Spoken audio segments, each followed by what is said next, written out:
Akkuma beekamu dhalli namaa kan qotatu qonnasaa, kan baratu barumsa, kan daldalu daldala, kan hojjetus guyyaa guutuu hojiidhaan yoo dabarsu yeroo ciree laaqanaa fi irbaataa sa'aatii nyaata isaa akka yeroo boqonnaatti ilaala. Kanumaan kan ka'e yeroo nyaataatti bilbila tuttuquun namoota danuu biratti baratamaa ta'eera. Harkoo fi bishaanii fi saamunaan qulqulleeffachuun gaarii ta'e osoo jiru, haa ta'u malee hanga nyaanni dhiyaatutti garuu bilbila kiibii keessaa fudhachuun tuttuquun yommuu nyaanni dhiyaatu ammoo harka bilbila tuttuqaa turree nyaachuun namoota danuu biratti amaleeffatameera.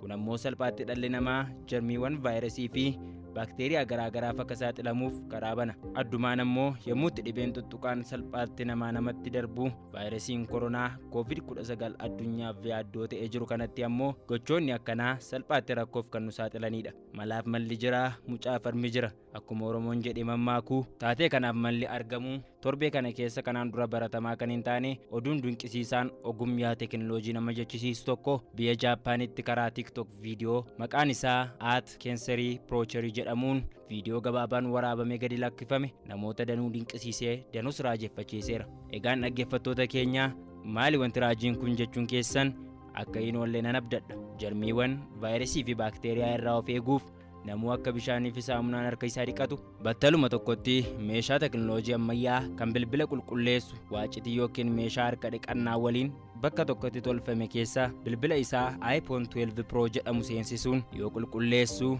viidiyoo gabaabaan toora intarneetii TikTok irratti mul'ateera. Haa ta'u malee meeshaa bilbila qulqulleessuuf tolfame kana keessa bilbila qarshiin guddaan bitame amannee keessa galchuuf wabii fi bu'uura qabatamaa hin qabnuun ammoo yaada namoonni garaagaraa miidiyaalee hawaasaa irratti kaasaa turanidha. Gochi dinqisiisaan kunis dinqifannaa guddaa argachuudhaan miidiyaalee hawaasaa garaagaraatiin wal harkaa fuudhamee torbeenis torbee gocha ajaa'ibsiisaa kanaa ta'eera. Maddi keenya ODT Central.